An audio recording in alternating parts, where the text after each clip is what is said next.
is married and has 3 children and a husband, but she wants it when she gets around to not working all the time, and so it will last for a while, but I don't know what she'll print. Well, Peggy, we're gonna get started now, and we'll come back to the press in just a few minutes. I have a terrible guilty conscience because I forgot that you were coming. It'll be spontaneous then, so it'll be Yes. fun. Well, we could go and look under A out in the filing cabinet, but it only goes, a few years. I'm not good at filing. Oh, well, it's okay. It's okay. I'm just going to say a couple of things to get started, just to date Yes. the interview. So this is Jeff Katz, and it's Tuesday, August 25th, 2009, and we are here with Peggy Golberg at her home in Madison Park. And it's about 1 p.m. Who is Peggy Golberg? What is she? You know that lovely song? Who is Sylvia? What is she? Well, You don't know that. You're too young, all. That all the swains adore her. Good girl. it's a girl thing. Well, it's an old thing, though, too. It's an old song. So who is Peggy Golberg is a good way to start. What I'd like to ask you first is a few background questions, and then we'll start talking about ally Okay. arts. So my first question is, and you can only answer part of this if you want to, but I'm just wondering if you could tell us where you were born and what your date of birth was, if you want to share that No, information. Pas de problème. I was born in 1922 in Seattle. My parents, my mother and father were, my mother's family were English and my father's family came from Kentucky. So they lived in Seattle, and I go to Whidbey every weekend, and I go right by my grandparents' house when I turn onto I-5 going north. So we're long time Seattle people. What was your name at birth? What was your last name? Lindsay.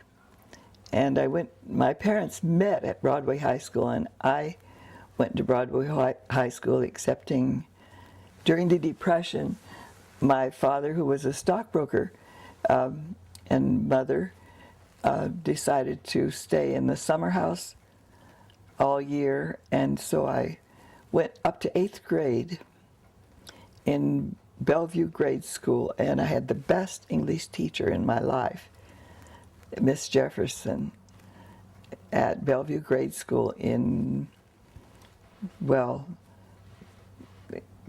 6th, 7th, and 8th grades.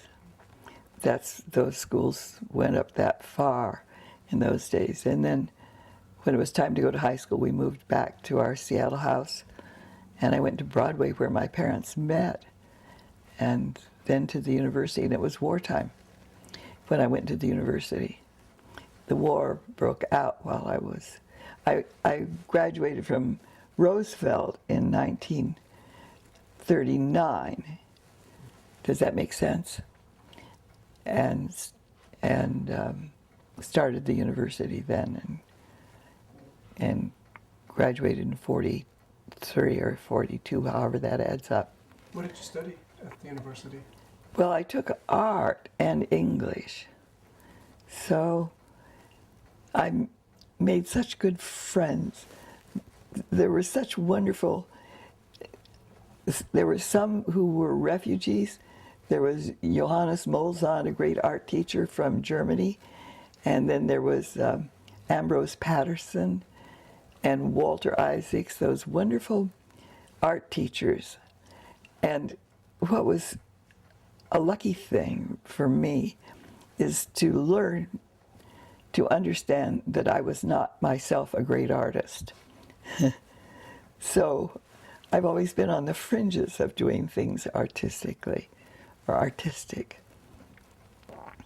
I like fixing a house, but I tried painting, and I have the odd painting that I painted, but it's not the best. But my friends are Tom Wilson especially, and so I'm lucky.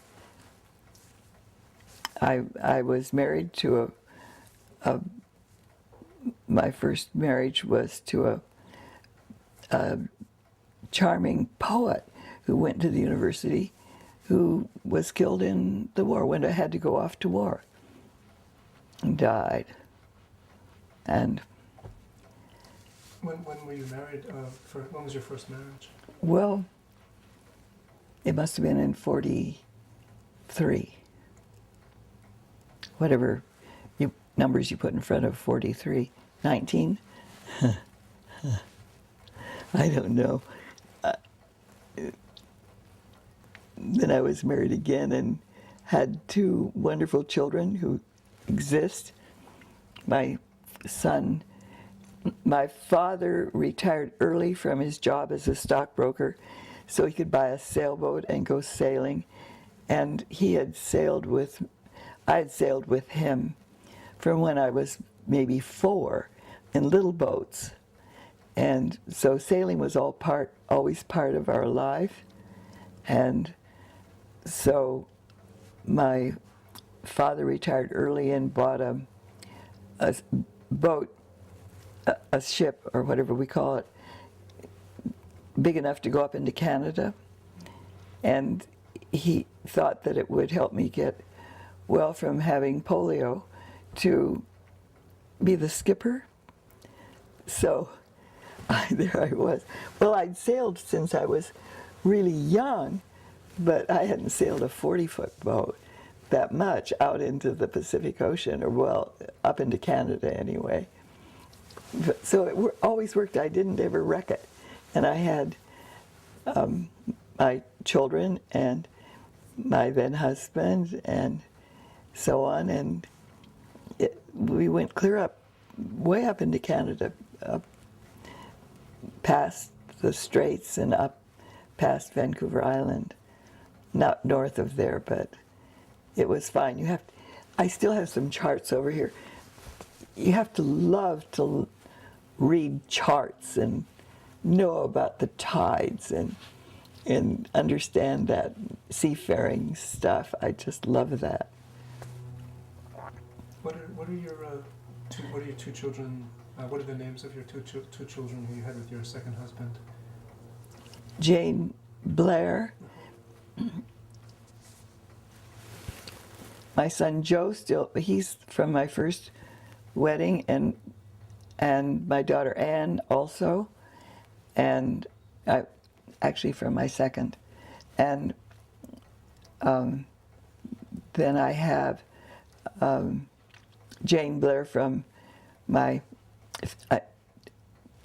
don't write this down, third wedding. Anyway, I have Jane, and I had adorable Ned, who died in an automobile accident when he was coming back from working in Wyoming when he was a teenager. So we don't have Ned anymore. But Jane exists, and she's terrific. They're all terrific. I'm very lucky that way. They're good.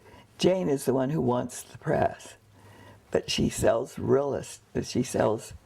commercial real estate. She's very smart, and her husband's a lawyer, and they have 3 children whom I see a great deal of. Joe lives up at Lopez Island, the oldest, and Anne lives just down 2 blocks from here. And she has 2 children, and so that's very nice.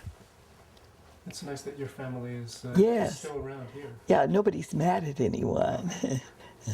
They're all... It's always a plus. Yes, exactly. Now, you were living for a long time in Bellevue, is that correct? Yes, the reason I lived there is that my dad, who was in the 20s, a stockbroker, and he always believed in property rather than buying stocks, although that was his business.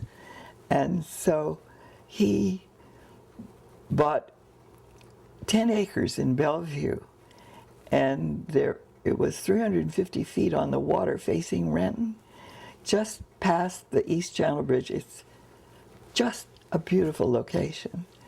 And we went there summers. There was an old summer house that had been built before they lowered the lake to build the ship canal and the locks. And anyway, it was a grand old house, and my parents gave me half the property, and my brother had the other half. I think he sold that.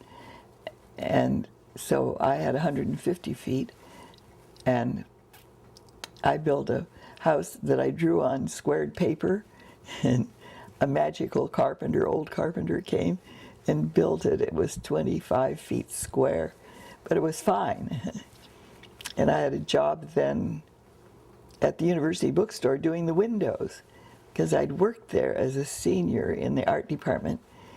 And then I sort of took to doing, there were 4 big, I don't know what it looks like now, but there were 4 big sort of showbox windows at the bookstore, plus 2 little jewel box windows as you walked in.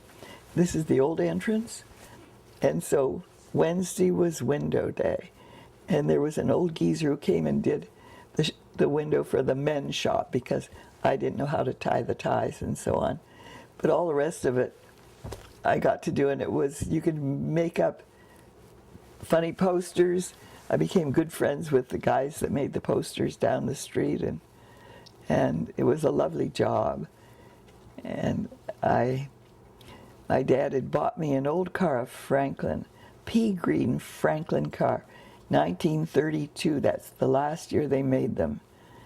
And it was not new then, but it was super pea green and big. And I could drive from Bellevue into the bookstore to the job. And then I lived with friends in Seattle too. So you've always, it seems like you've always had some interest in the arts, and you found some way. Well, I majored in it, and I was really so fond of my professors. The 2 oldest ones, Ambrose Patterson and Walter Isaacs, both had studied in Paris when that's what young artists did. And it was lovely to know them and be friends with them. They were great influences on you. Well, I think so. I don't know. Sure. Yes. But I also loved English classes too, and I remember my English teachers at the university. I always got A, and you can't help that. I think it was easy times. They were grateful for somebody who would study and so on. I had always lived at home, but during the war, it was, when I was in school, it was a problem. Gasoline was a problem, and my parents by then had rented their house in Seattle to a Navy commander, and were staying in their summer house. And so I moved in with some friends in Seattle when I worked at the bookstore, and I would go to work with in my 1932 Franklin and trim the windows at the university bookstore, which was a lovely job. Mr. McRae, who founded the bookstore when he was in college, was still there, and we became good friends. And that's where I first encountered Whidbey Island, by going up to his house there in college years, or after college. So anyway. I'd like to talk a little bit now about your early years with Allied Arts, because your interest in English and writing, and your interest in the arts. Well, I was appointed by the Junior League to be their representative at Allied Arts. They used to have, they don't know that, actually. I don't think they know that anymore. I mean, the history of Allied Arts is mysterious. But I was in the junior league, and they always had a representative at Allied Arts, and I was the one who was appointed, and I never left. I just stayed on and on. All those guys that we had, such unusual, hardworking young, usually architects or lawyers in the early days, like Paul Schellen, like Lou Pritchard, and like, I'm trying to think of the architects, Ibsen, Nelson. He was a great friend. They were all such great friends. And Allied Arts made a lot of things happen in the city. And we, especially in the 60s, that's when the trees appeared in Occidental Square, thanks to Allied Arts. A lot of those things started at Allied Arts. And they were really smart, good young people who would work hard. And then we'd get someone on the city council, and that would help. And so it all went. It was an exciting time and a good organization. It only started, it only started in, Allied Arts started in 1947, I think. And 54. 54? Yeah. But you joined in around 1960 when you were... Yes, right. Yeah. Well, good. I'm glad you know that. That's something I don't know. But that was I'll write that down. shortly after it started, when you came on board. Yes. I guess it was 62. In and around is what we always say. In and around 62. That was actually a very exciting year. That year that you came on. Yes. Alice came on as well, and Shirley Yes, came on as well. I know it. Alice, what a terrific person. And Shirley Collins came along in a couple of years, I think, because she was my neighbor and just young compared to me. But I was appointed and I never left. There were a lot of things that we poked our fingers into, eyes that we poked our fingers into. And we had influence with the city council and so on. So it was a very interesting time to be down there. I forget where we met before at the beginning, but I would have thought to remember all that stuff if I remembered that you were coming. That's what happens when you get to be 80-something. I actually have a little booklet that might be fun for you to take a look at. This was something that was given out at the Blue Banjo. Do you remember the Blue Banjo? Of course. It's encased right now, but Yeah. That I think was where you met. You had a meeting in 1960 at the Blue Banjo. Do you recall anything about that? I don't recall that meeting. Do you recall? Especially, but I sure remember going there. What was that place like, the Blue Banjo? Oh, I believe it was downstairs. In what area? Oh, right at this corner, where Occidental comes down to, or where Yesler comes down to First, at the corner. It was below, you had to go down the stairs to the Blue Banjo. Unless I'm thinking, when I first really became involved down in Pioneer Square was with Francois Cassel. And he decided to open his first restaurant, which was downstairs there, those steps down right at First and Yesler. It's Yesler, I guess, there. This is a little before my time, this picture. Yes. 1910. And I don't know if my parents would have gone down there. You know, I don't think that's where you went in 1920. What was Francois' restaurant? Do you remember that? The Brasserie? Oh. Oh, yes. And he opened it up and we all supported him and we all went down. And I used to print for him flyers and so on and so forth. Where are those? And he was a dear friend. Hopeless. Francois was hopeless. We were all hopeless, but it was marvelous. That's the right way. We had a lot of, yes, and we had a lot of meetings at Francois, Allied Arts meetings. And let's see, Alice and I came along at Allied Arts the same year, and I'm trying to think which president we had then. You told me. Robert Bloch, maybe? Oh, Robert. Robert was my roommate at Harborview Hospital when we had polio together. We decided to do that together. We didn't, but that's what happened. It was a plague year. What year was that? Do you remember? 1952. Does that sound right? Not sure. Yeah. Well, I think so. And you had to go, you were a ward of the county, and you had to go to Harborview Hospital. And at first I was in an 8-bed ward. Oh, I don't like to go on about this stuff, because it's not pitiful. Please, it's not pitiful. My dad had polio as well. Oh, he did? Yeah.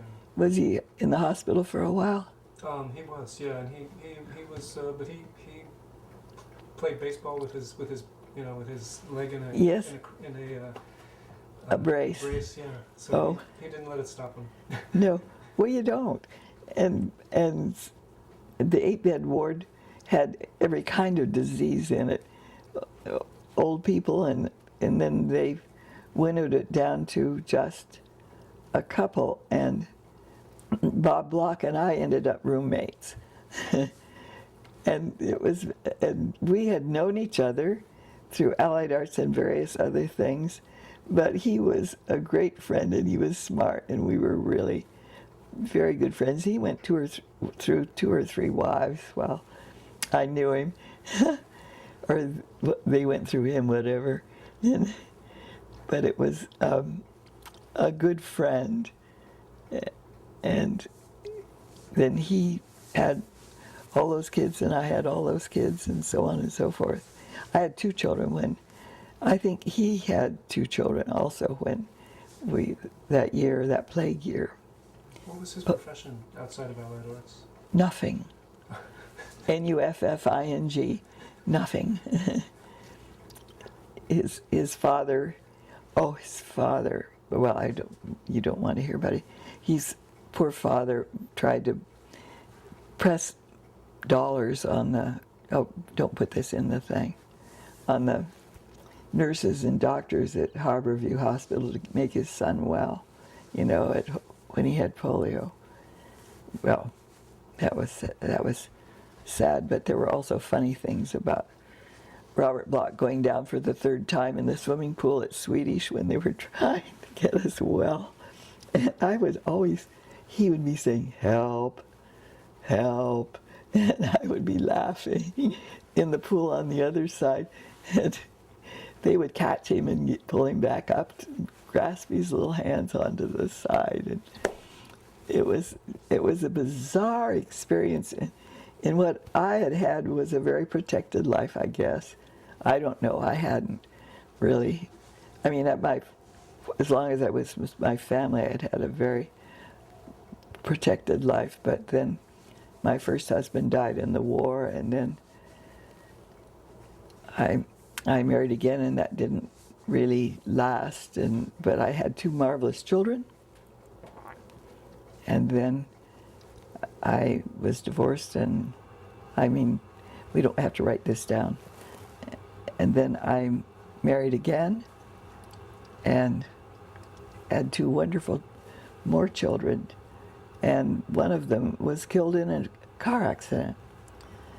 But there's a tree for him down in Occidental, for Ned Golberg. There's one of those trees. I don't know if anyone knows that anymore, but one of those trees in the park was planted that was designated in his name. Anyway. I'll have to look for it next time. Yeah, well, I don't know. I don't know where it would be recorded. It's probably lost, all records of that. But Allied Arts, I was deep into Allied Arts in those days, and we worked hard on getting the trees down there. Ralph Anderson and Ibsen old pals from Allied Arts. Do you think you could talk a little bit about some of those early leaders of the organization that you knew? Because you were there when the founders were there, and people like John Conway and John Conway. Joseph Shearson, is that how you pronounce it? Shearson. Yeah. He was the art window designer at Frederick and Nelson.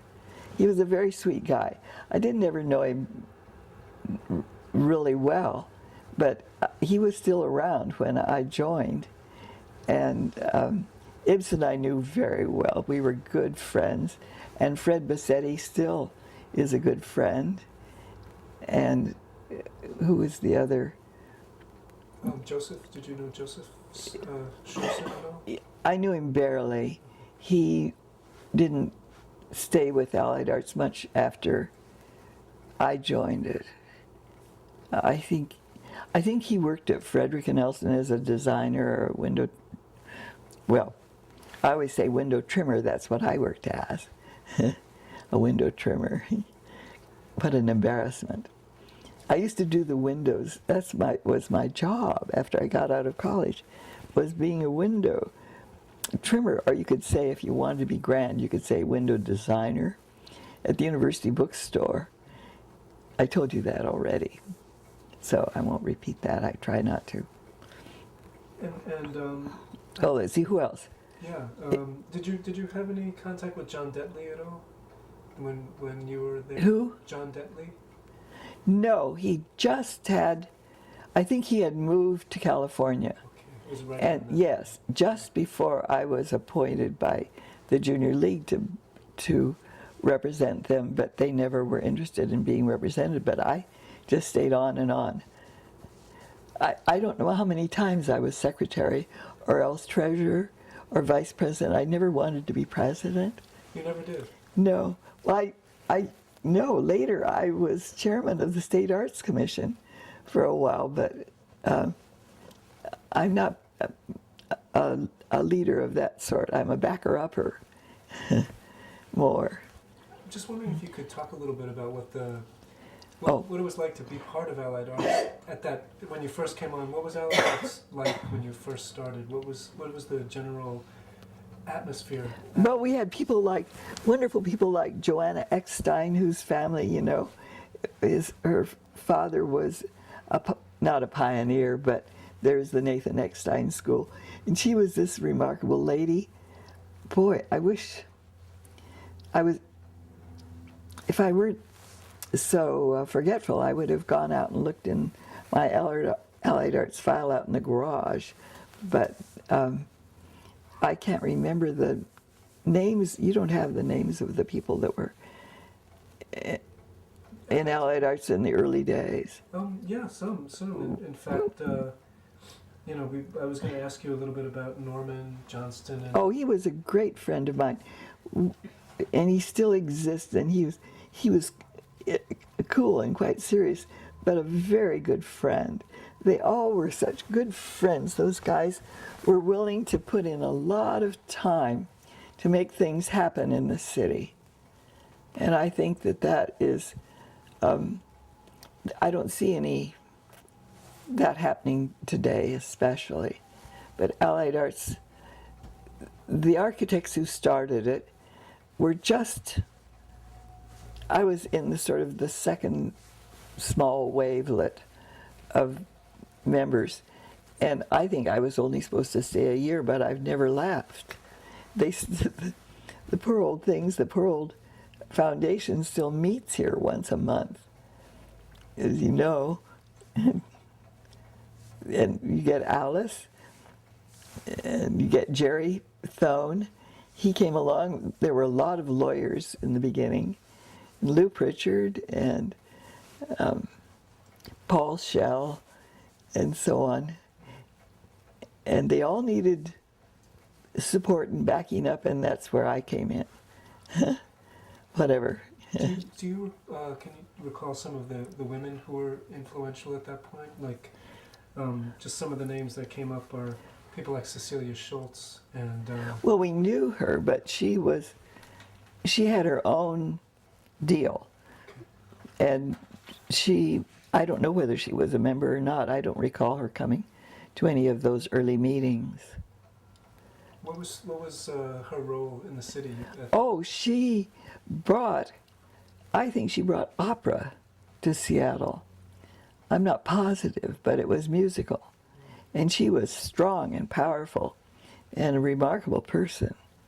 But she was older than me and older than Allied Arts and so on.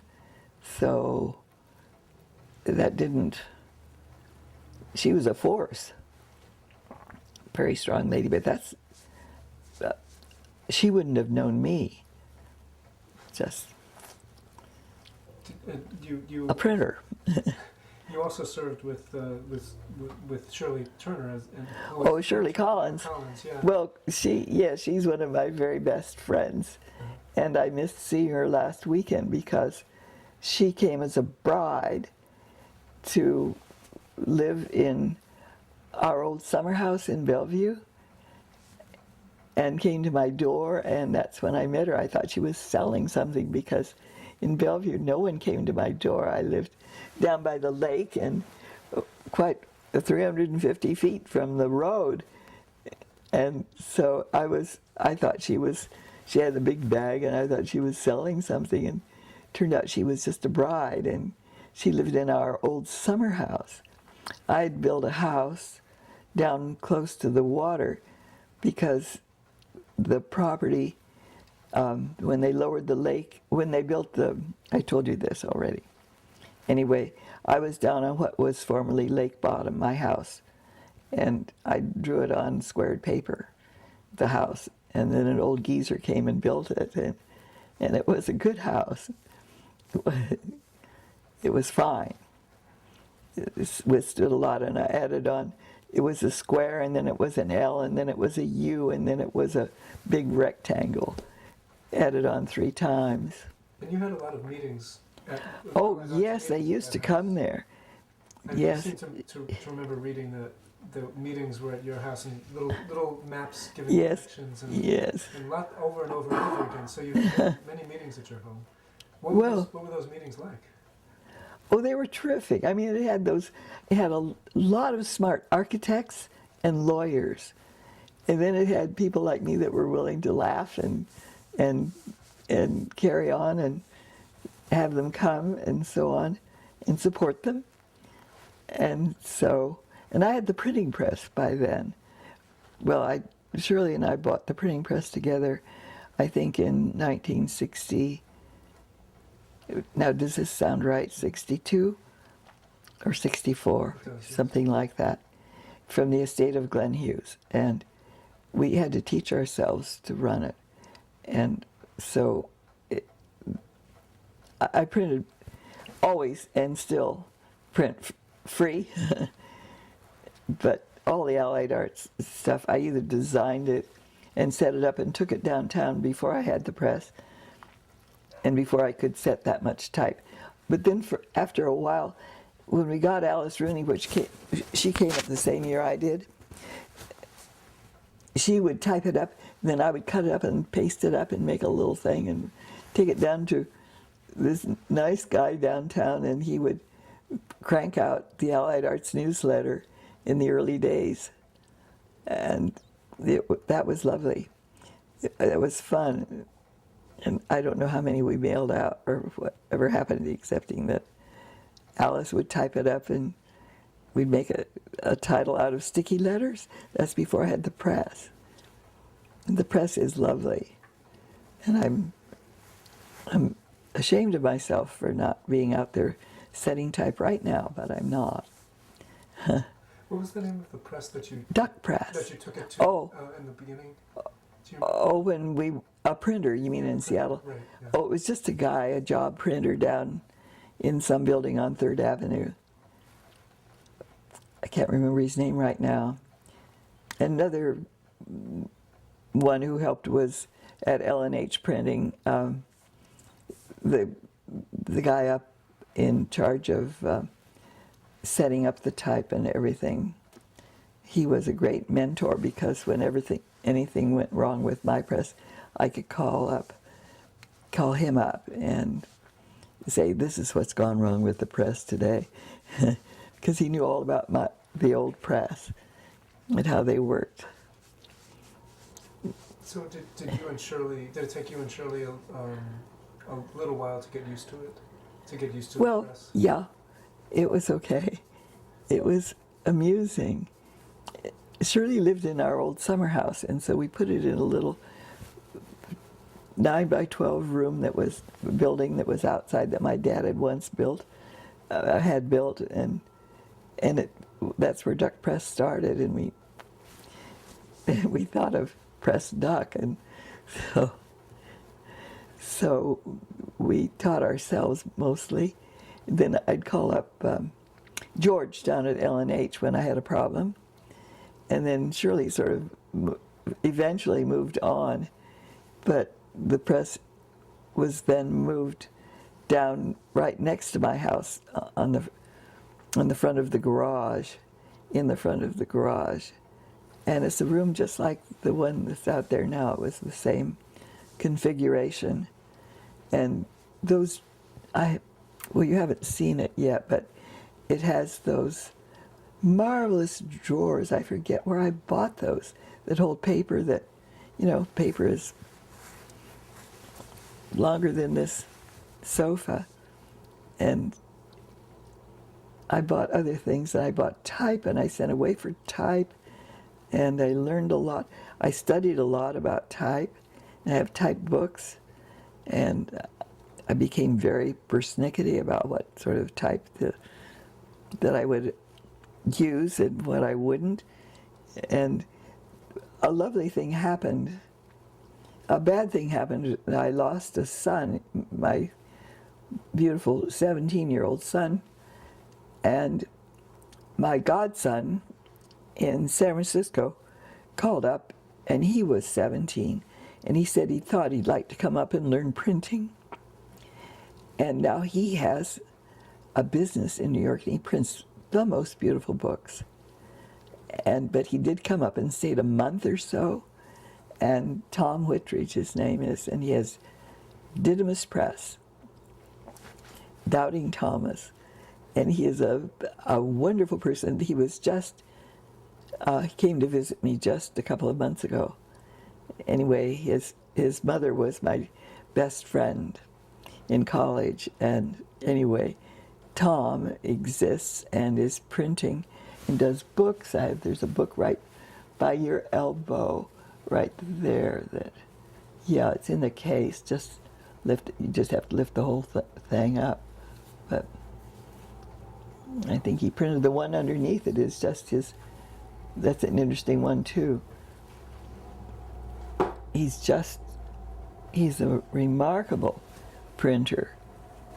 His business is called Ink, and Arabesques and dingbats. yeah, no, he handed a. And he got his start. Yes, with you. he called me up and said, "Peggy, I'd like to come up and learn printing." That's incredible. And he did that. And he went back and bought a press and put it in his family's garage in San Francisco. And then he went east, and he lives in New York. But also, just take a look at that book. It's just such a beautiful book. It is beautiful. He just was here, and he brought that. I think it's just I think he only printed, not too many of those. He doesn't actually print them himself. He now orders that out, but he can print. He lives in Connecticut, where he has an apartment in New York, and then he lives in Connecticut too. And he has a press like mine in Connecticut, but in New York he just his company is called Ink Inc. Yes. Yes. That's a great name. He's a lovely person. So What did you ask me that I didn't answer? Well, now that we're talking about this is great. When you were starting to print for Allied Arts, did you do all of the printing? Oh dear, no.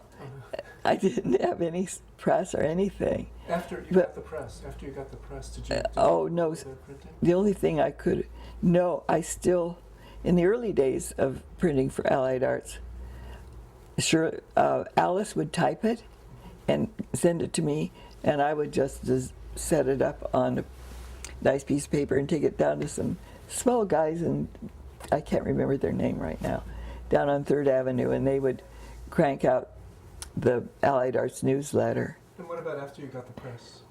No, I never printed the newsletter. Oh no. No. You just designed it? Well, yes, I did as long as they needed me to, before I got old, or whatever. I don't know if they still have one. What did you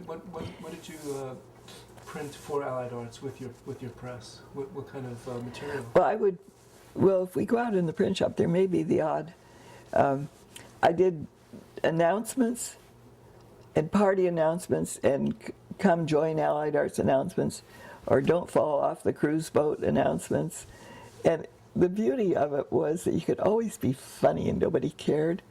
You could be what I hoped was amusing, and that was the lovely part about Allied Arts, because no one was paying you at Allied Arts, me, and so, you know, they had to take what I gave them.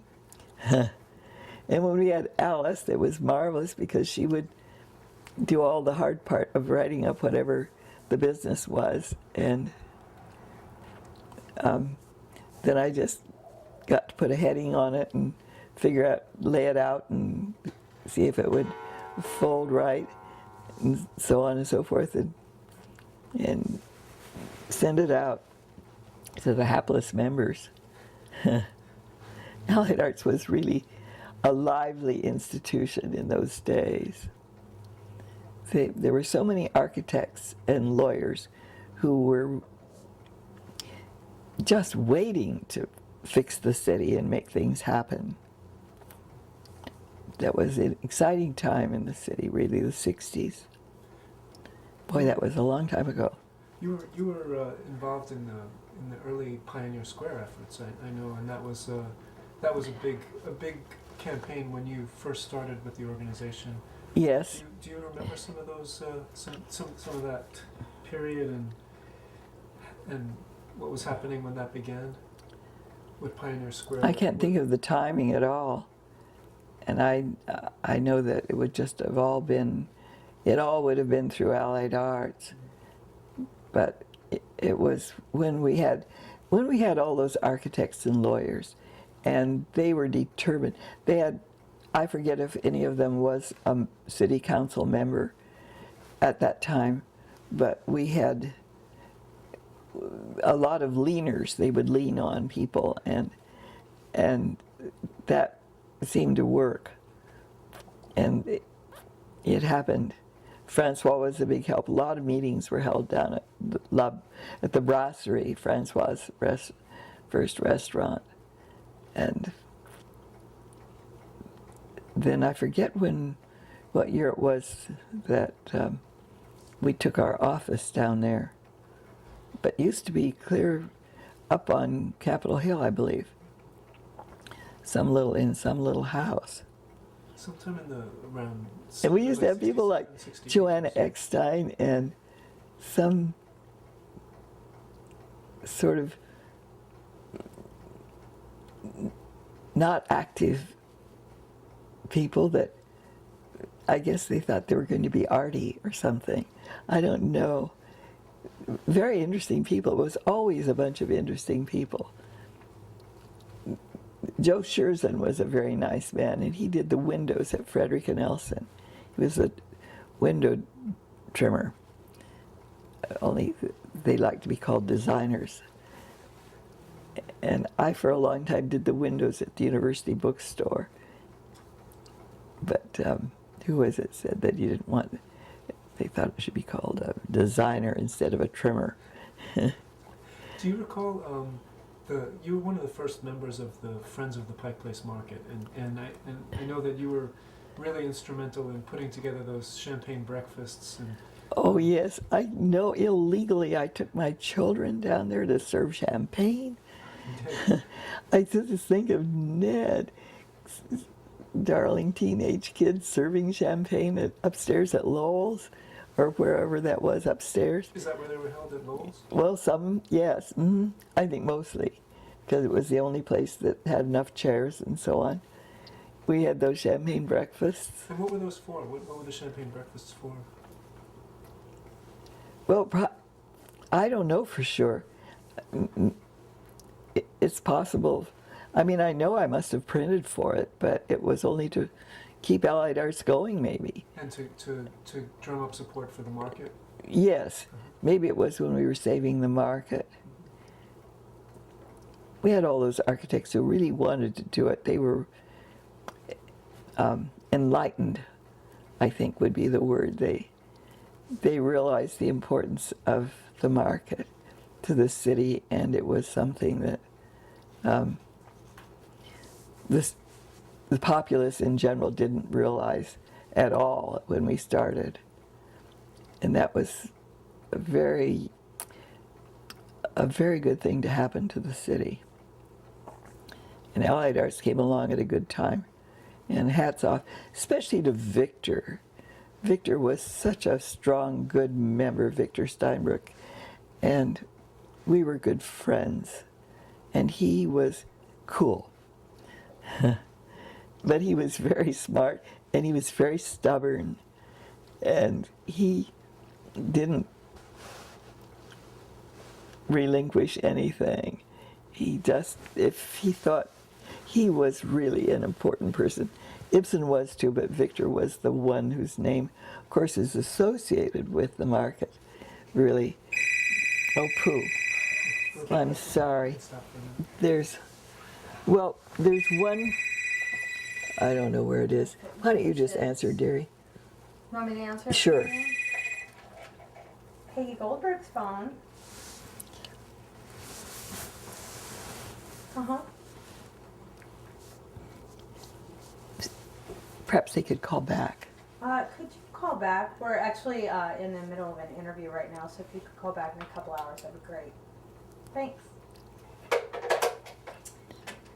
Some guy wants to know if you own some property. Yes, I He'll do. call back. Are we still? None of his business. Yep. So yeah. So we were talking about Victor and his work with the market and his enthusiasm. Oh, let's see, I can't remember what started me on Victor. We were talking about the market and Yeah. He was one of the architects. He and Ibsen and Fred. Victor and Ibsen more than Fred, but Fred has been really true blue all along too. Still exists. Lives on a houseboat. yes, we actually had a chance to talk. Oh, did you? Oh, lovely. He's a lovely, smart guy. And they were all smart, and they wanted to do right by this city. And that was a good gang to run with, I thought. My children, Lord knows, we should all be in jail for their serving champagne at those breakfasts. And it was hard to raise money in those days. It still is hard to raise money. But then we took to doing the newsletter, and Alice would type up little pieces of information, and I would use sticky letters. You know what sticky letters are. Yes. To make a headline and paste it up and take it down to a printer down in Seattle, and they'd crank out a newsletter for Allied Arts every month. And those and some of those flyers that you produced, they Still exist. attracted. Oh, they definitely exist, and they attracted a lot of attention too. I mean, you got a lot of people responding to those flyers that you sent out to come to the champagne breakfast or to come to Sure. other events that you put together. Oh yeah, people would come. That was good. It was exciting days. It was really it was something that looked hopeless and worked, and came out to work eventually. Did it seem as though there was a real threat that the market was Oh going yes, Oh, yeah. sure. The guys at Frederick and Elson, or whoever they were, wanted to build a big department store there, and that was a real threat.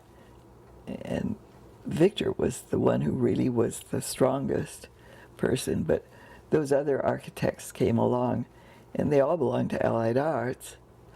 Ralph Anderson still exists, but I don't believe he has anything to do with Allied Arts anymore, and he wasn't one of the real movers. It was Victor and Ibsen, and they recruited people, and we kept meeting and having champagne breakfasts, and I think it was cheap champagne too, probably. Champagne is champagne, though. It's nice. Yeah, nice to have yes, for breakfast, sure, especially at Lowell's Cafe in the market. which is still there. Which is Of course. Yeah. Well, eventually, Lou Pritchard still pays the rent on a wonderful apartment, and I was, at the beginning, 4 of us shared it. It's right across from Lowell's, or from, Saul at Pure Foods is a good friend too, and we spent days at the market after we'd saved it, and then we had this apartment that we could use, and Lou Pritchard still uses it and puts out-of-town people there, and I believe he goes and has a lie down from time to time. Do you remember the other people that shared that apartment? Do you remember who else? Bruce Chapman was the one who got it, and he was on the city council, and so then he was elected to, what was he? He was something in Olympia. Was he? What are you after the governor? What's the next person? Lieutenant governor? Yes, or something. He was something. And so he needed people to share the expense of the apartment. So I think it was like $100 a month to be a partner. It was $400 a month rent for that. And it's the most wonderful apartment. It's half as big as the living room, is about as size of half of this room, and then there's a tiny bedroom and a tiny bathroom, and then there's a little tiny balcony you can step out on and wave to the throng. When parades went by and so on, it was a wonderful place to be. It was in the heart of the market. That's great. And we spent lots and lots of time there, and Lou still pays the rent and uses it. I haven't been down. Yes? Ann. Oh, hi, darling. Hi. We're having a little meeting. Hi. Oh, this is my daughter, Ann. Well, No, a friend of mine. Oh, boy, I miss having a dog. Suddenly the dog appeared. That's what happens with animals. Yeah. Okay. Oh, there might be some little snack down there, but I think it's flora and fauna. Disruptive is his Oh, his tag car. jingle. Okay. I don't like. That's Pansy. A very sweet dog. Thank you. I like the kisses. He's a good dog. so your radio. And so on and so forth. It was really great to know those architects that were, and lawyers that were so serious about making the city what it should be. Ibsen and Fred and Victor, those were the ones. And that was major for this city, that they all happened to be the right age and had enough time or interest, or were willing to put in that time to work on it. And of course, I guess I had the press, but that's not what you really call a job. But you were the vice president under Fred, right? You were Fred's vice president. Well, I was I can't tell you how many times I was secretary or treasurer or vice president. I mean, I don't know, maybe I didn't ever appear on it again, but I didn't care to be president is the thing. So I just supported. I was in a supporting role. There was an article that you wrote, I think in 1976 for Puget Soundings. Oh, yes. And you talk about allied arts in a really great way. You talk about how it's kind of an organization of non-joiners, and somehow they come together and get things done. And, yeah, I have that someplace. I found that the other day. I remember. I'm a better editor than a writer. I'm a terrific editor. That was a wonderful article. You know, well, that was brief, but I love editing. And I have a friend now who is a writer, and he wrote a book, and I got to edit that, and I'm really good at it. And let's see, and he also writes a monthly wine newsletter, so I get to edit that. And I love, you know, the little stat things and the little take out and so on. It's from setting type so much. Oh boy, setting type is a lesson in humility. But could you explain that? Well, for instance, if you were printing 1,000 invitations for somebody, and you have one word wrong, you don't realize it till you get to 950. That, you know, it's a lesson in humility. So you have to take it out and do it over. But it didn't happen that much. And you get better. And Shirley and I bought the press together and taught ourselves, really, how to run it, which is very unorthodox, I think, the way I run the press. And but George, my mentor down at L&H Printing, I could always call him up and find out what I was doing wrong. And I haven't been setting type this. It's standing up too much, really, for me. So I feel bad about that, but not that bad. You still have all of the fonts and all of the. Oh yeah, well we'll go out there and look. I mean, the press is. I love the press. It's about the same size. It's been. This is the third. This is the.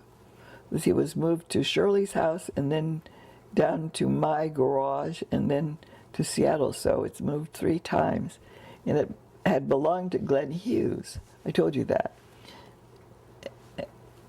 Anyway, it moves well. Yes, it weighs tons. It weighs tons. And how did you? I remember you talking about how you got it here, and that was supposed to. I remember you said it was a. My son Joe said, "I'm not moving that press again." He had to move it from Shirley's down to my house, and so on, and from that house to here, help move it. It takes a lot. Well, you'll see it. We'll go see the press. I love my press.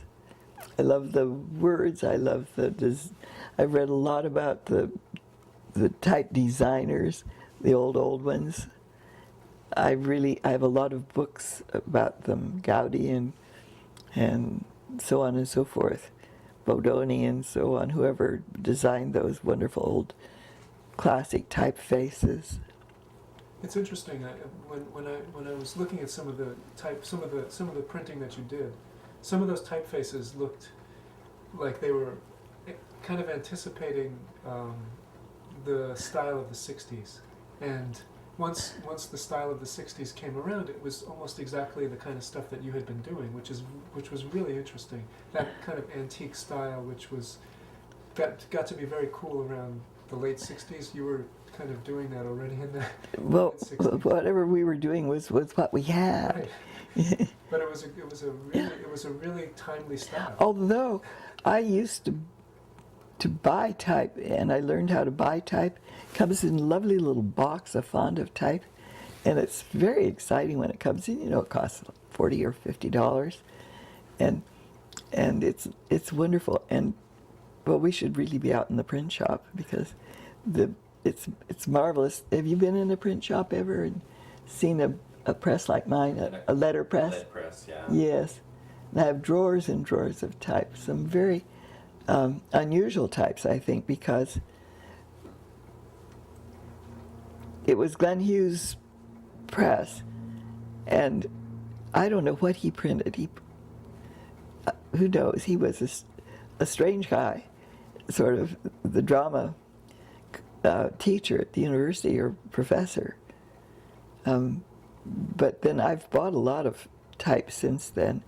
And George down at L&H Printing, I told you that already, used to hand off some brand new fonts of type that they when they changed, of course. I was printing from before letterpress changed into whatever it is called now. You know, what do we call it? However you set type. Digital type. Yeah, whatever. Yeah. Yes. So I lived in both those eras. But I haven't moved to the one digital. I have not moved. I do have a nice 1926 Underwood typewriter. Oh, that's great. But I don't use it very much anymore. It was my dad had it. But I miss typewriters, actually. oh, it's a beauty. It's just a beauty.